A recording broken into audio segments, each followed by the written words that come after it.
On behalf of the General Assembly, I have the honor to welcome to the United Nations His Excellency John Dramani Mahama, President of the Republic of Ghana, and I invite him to address the Assembly.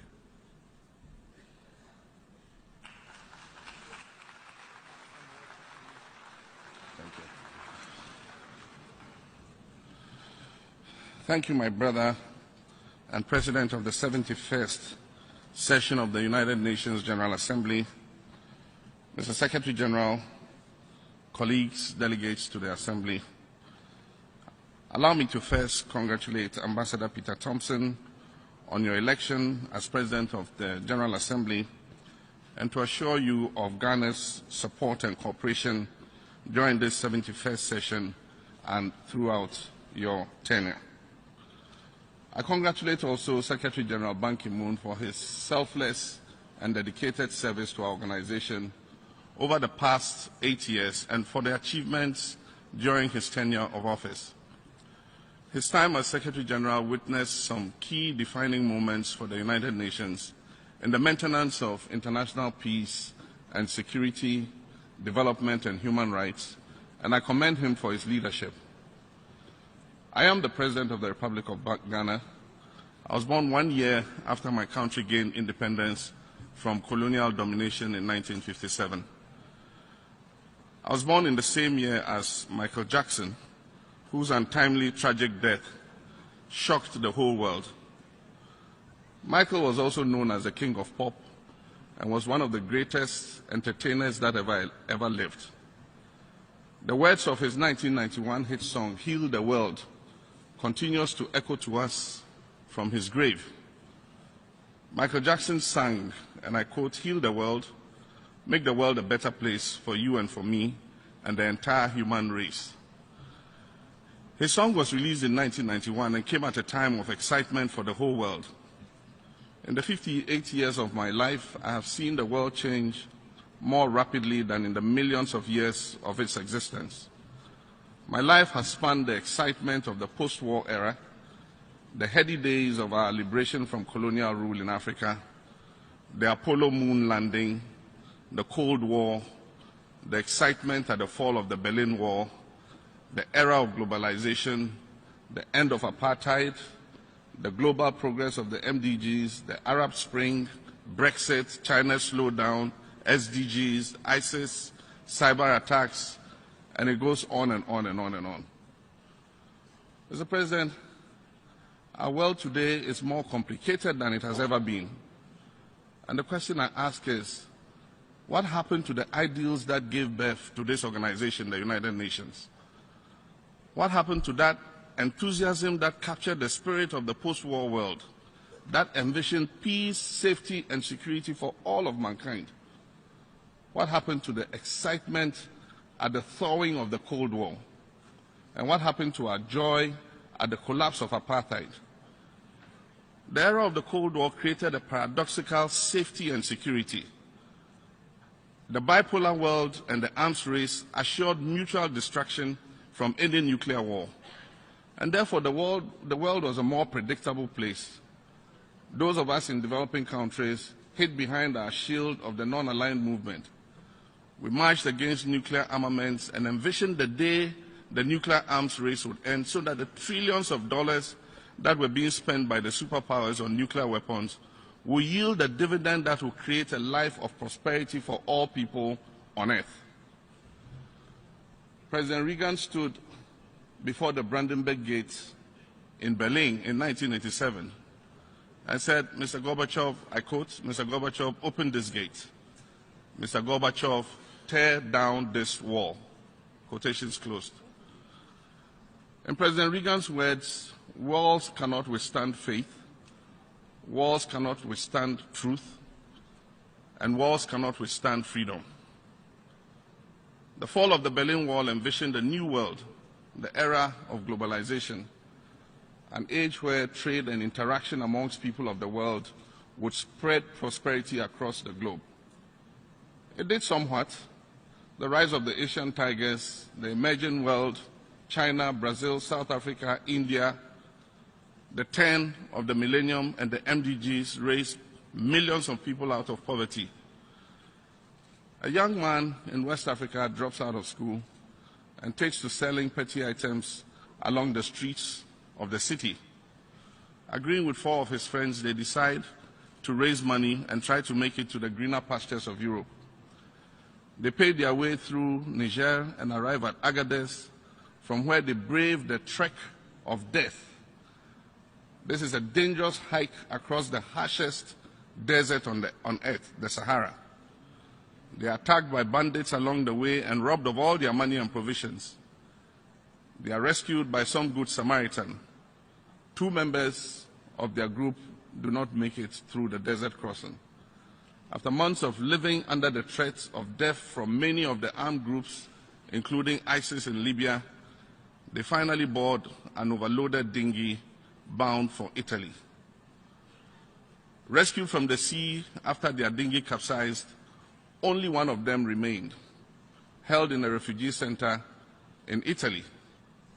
He is the lucky one, the only one of 5 friends to survive this perilous journey. How long he will remain in the detention center, he does not know. And this could be the story of any young African seeking a better life in Europe. Mr. President, all over the world, there are new walls coming up, walls that imprison us against the rest of the world. The young African refugee in an Italian detention center is facing one such new wall now. In many parts of the world, extremist forces have hijacked the dialogue, and in the millennial generation, all available cutting-edge technology is being used to spread anxieties that evoke fear and arouse our basest emotions. Hate speech is becoming common. People complain of being tired of being politically correct. In many places, xenophobia has taken over rational thinking.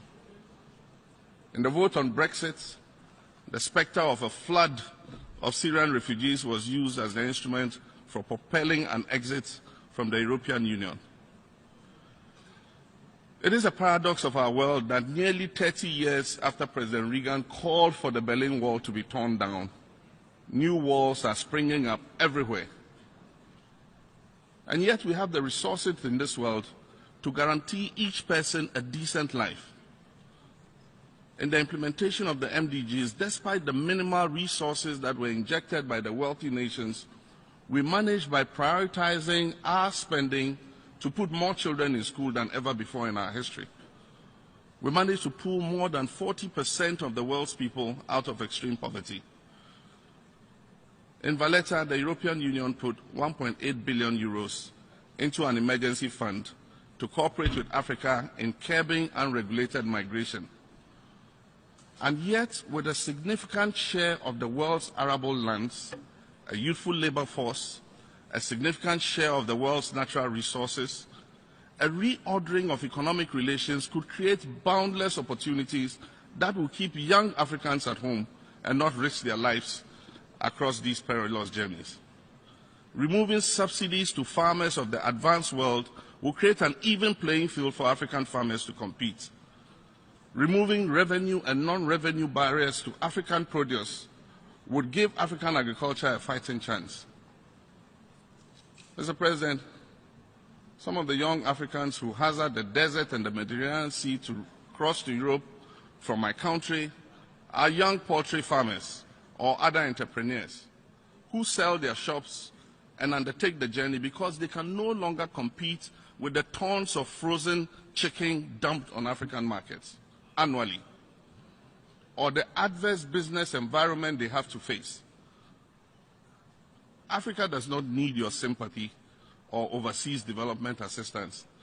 Africa needs a fair chance to trade with the rest of the world and amongst ourselves.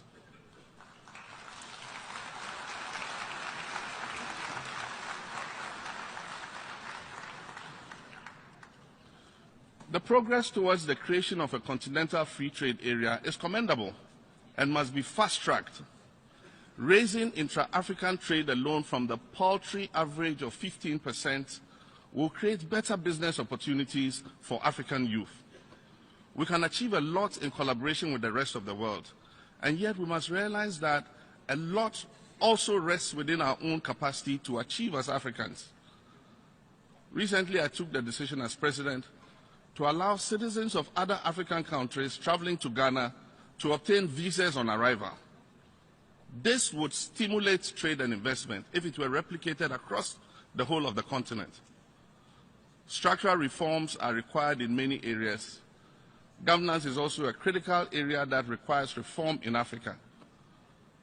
Democracy unleashes the creative juices of our citizens.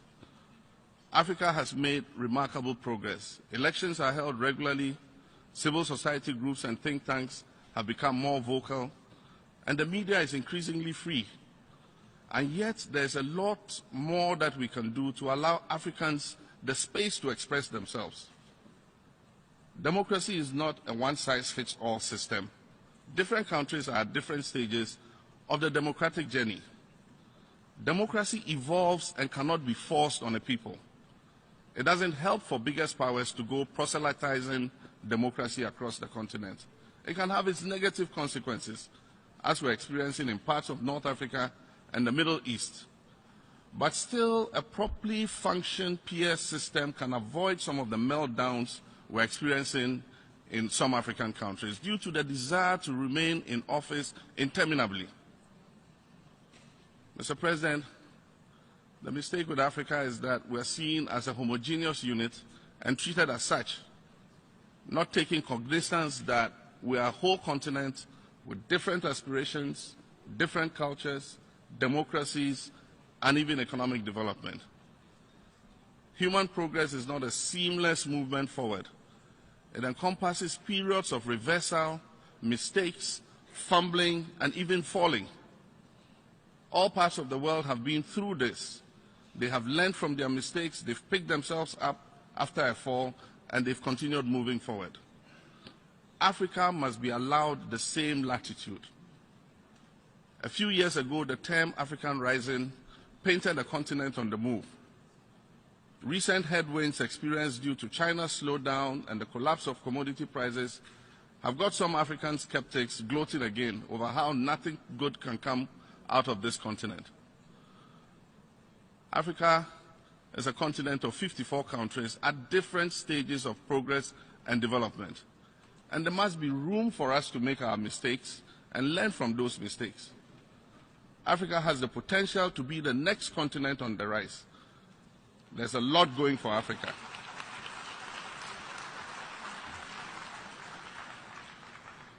There are many success stories on the continent. Africa has the fastest growing population, meaning a very youthful labor force.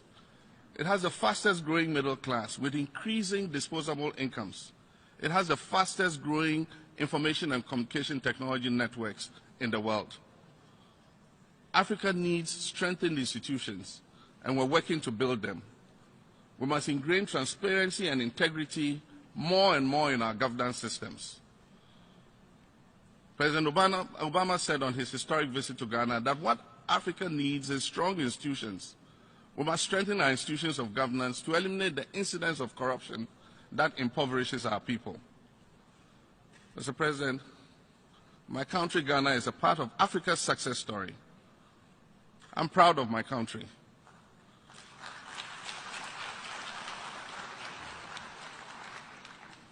We're variously called the model of democracy in Africa or the beacon of democracy. We've not looked back since the adoption of our 1992 Constitution. Successive elections with power occasionally swinging between opposing political parties has established Ghana's democratic credentials in the world. A strict two-term limit for the president means that every 8 years it is guaranteed that there will be a new person in charge. Ghana has a fiercely independent media with hundreds of newspapers and radio stations.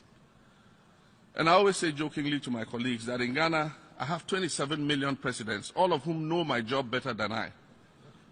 And every morning, on the political talk shows across the country, my fellow citizens can be heard coaching me on how to do my job and what my responsibilities are as president. Mr. President, bold measures in effecting structural reforms have yielded a more stable and resilient economy with a deficit to GDP target of 4.9% this year, among other favorable targets. With a stable currency, business confidence is rising, and foreign direct investment remains very strong. Ghana has been chugging along at a respectable average of about 6% GDP growth rate over the last decade. With the structural reforms we have undertaken in collaboration with our development partners and new developments in our offshore oil and gas prospects, Ghana is predicted to clip along from next year at a respectable 8% growth per annum. Over the last decade, we have invested heavily in expanding our socio-economic infrastructure. Investments in healthcare, education, power, water, roads, and ports are yielding significant dividends for us and are creating more employment opportunities for our young people. These investments are yielding dividends in improved healthcare, increased enrollment at all levels of the educational ladder, improved transportation systems, the growth of small and medium enterprises. With the modest progress we are making, we are able to recapture the vision of the founder of our nation. And it is a happy coincidence that on his birth anniversary, that is today, I have the opportunity to address the world from the prestigious platform of the United Nations General Assembly. Today, the 21st of September, marks the birthday of Dr. Kwame Nkrumah, from whom many of our current generation of African leaders draw inspiration. President Kwame Nkrumah was a champion of African liberation and a staunch Pan-Africanist. I wish all my countrymen and women a happy Founders' Day. Mr. President, 2 years ago, I stood on this stage, and in my capacity as the chair of the Economic Community of West African States, I called for urgent action to halt the spread of the Ebola virus disease, which was ravaging 3 of our West African neighbors and threatening to spread across the whole of the sub-region. Today, I stand here to salute Secretary General Ban Ki-moon and the United Nations for the prompt response in setting up UNMIR, which was based in Ghana. UNMIR will probably go down in the history of the UN as one of the most successful and effective missions ever deployed by this organization. I salute also the international community for the effective response in the form of logistics, personnel, medication, and other material which helped to snuff out the disease in a relatively short time. But my particular commendation goes to the brave volunteers, including 41 of my own countrymen, who risked their lives by going into the infection zone to assist fight the disease. Ghana remains proud of its contribution towards ending that crisis and the support to the UN system and the international community when we availed our country as the staging post for the international response and the UN mission on Ebola emergency response, despite the threats. Following the Ebola response, the German Chancellor, Angela Merkel, Norwegian Prime Minister Erna Solberg, and I wrote to the General Secretary General, calling for a high-level panel to prepare a report that allows the world to respond better in times of such global health crisis. We are faced with such a situation already in respect of the exponential spread of the Zika virus. We must use the lessons learned from the Ebola crisis to confront this new threat. Mr. President, another threat we must confront together as a united world is the threat of terrorism. No part of the world is safe. In our sub-region, the activities of Boko Haram in northeastern Nigeria and the Chad Basin has displaced millions of people and claimed thousands of casualties. Attacks in Mali, Burkina Faso, and Cote d'Ivoire show that all our countries are at risk. Terrorism is currently one of the gravest threats to world peace and security today. We cannot be under any illusions about the imminent threat to all of us, even as we go about our daily activities. But the solution is not to shut out our doors to foreigners who may have genuine cause for visiting, for tourism, for business, for sanctuary as refugees. That is what the terrorists would want us to do, to instill fear and panic in us in order that we shut our doors on the rest of the world. Ghana stands in solidarity with all countries that have experienced terrorism recently: Bangladesh, Belgium, France, Germany, Indonesia, Lebanon, Pakistan, the Russian Federation, Turkey, and of course the United States of America. No, we must not give in to them. The terrorists must not win. They cannot win, and they will not win.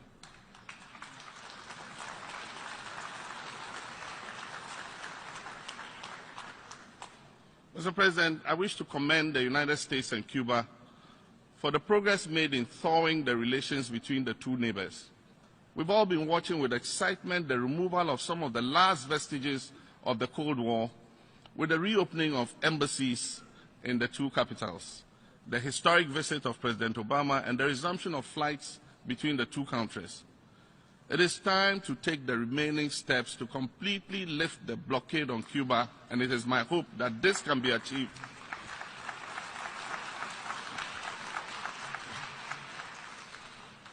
And it is my hope that this can be achieved before President Obama's administration leaves office. Mr. President, Ghana once again wishes to reiterate its support for a two-state solution to the Israeli-Palestinian conflict. There is no military solution to this conflict, and Israel's security can only be guaranteed by a peaceful and stable Palestinian state coexisting side by side. Unfortunately, the illegal occupation of Palestinian lands continues to make such a solution more and more difficult to attain. Mr. President, last September we convened in this very hall and made a commitment to implement the Agenda for Sustainable Development. It is an ambitious and yet achievable agenda whose goals and targets go far beyond the imperatives of economic growth into tackling the root causes of poverty and deprivation and to delivering on the social and environmental dimensions of development. The 2030 Agenda for Sustainable Development marks not only the beginning of a new and even more promising phase in our trajectory as a global body, but also challenges us to develop new and innovative partnerships that I believe will guarantee progress evenly across regions and for all people. The 17 goals and 169 targets underscore the underlying values of the United Nations as enshrined in its charter and provide renewed impetus to its activities in sustaining peace, preserving our planet, and ensuring socio-economic justice, as well as safeguarding the dignity of mankind. Mr. President, the Paris Agreement on Climate Change, the Sendai Framework for Disaster Risk Reduction, the Addis Ababa Action Agenda on Financing for Development, together with the Sustainable Development Goals, represent four important mutually reinforcing landmark agreements that open a new chapter in global development towards ensuring prosperity for all our people and preserving our planet. I'm impressed by the level of commitment that the US and China, two of the major emitters of greenhouse gases, have shown by agreeing to ratify the Paris Agreement.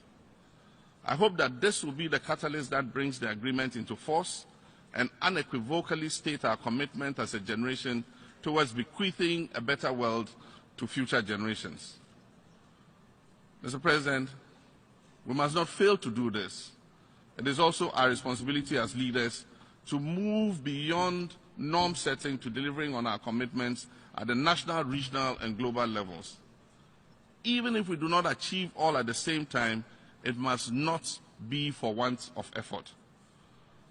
Mr. President, I'm particularly honored to have the opportunity to co-chair the Secretary General's advocacy group in support of the SDGs. While we acknowledge that national leadership and ownership are critical, there is a need for global partnerships for financial resources, policy advice, and technical assistance. I'm happy to inform you, Mr. President, that Ghana has begun work in earnest to implement the SDGs, and we've put into place the necessary national structures to ensure that the policies and measures taken in that regard fall in line with our 40-year development plan currently being formulated. I've also signed the ratification instrument of the Paris Agreement and will be part of the event today that deposits Ghana's instrument with the United Nations.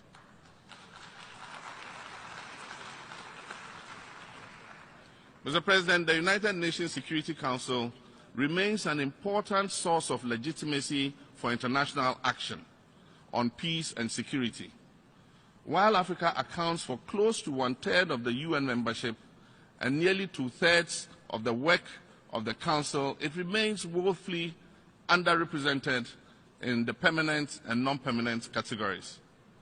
11 long years after the African Union adopted the Eswatini Consensus, we are nowhere near achieving a more equitable reform of the UN Security Council.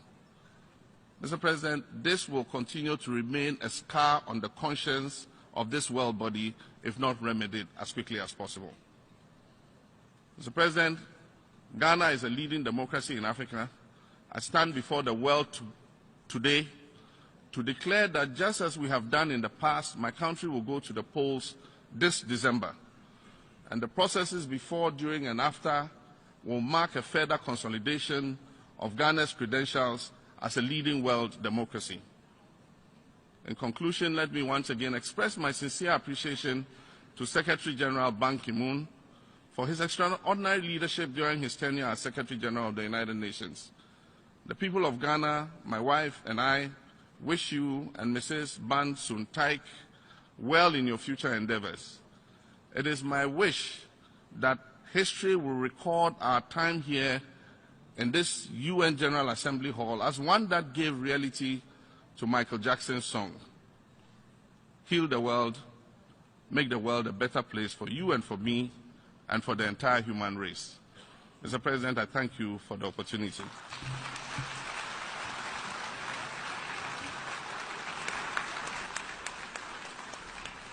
On behalf of the General Assembly, I wish to thank the President of the Republic of Ghana for the statement that he has just made. May I request representatives to remain seated while we greet the President.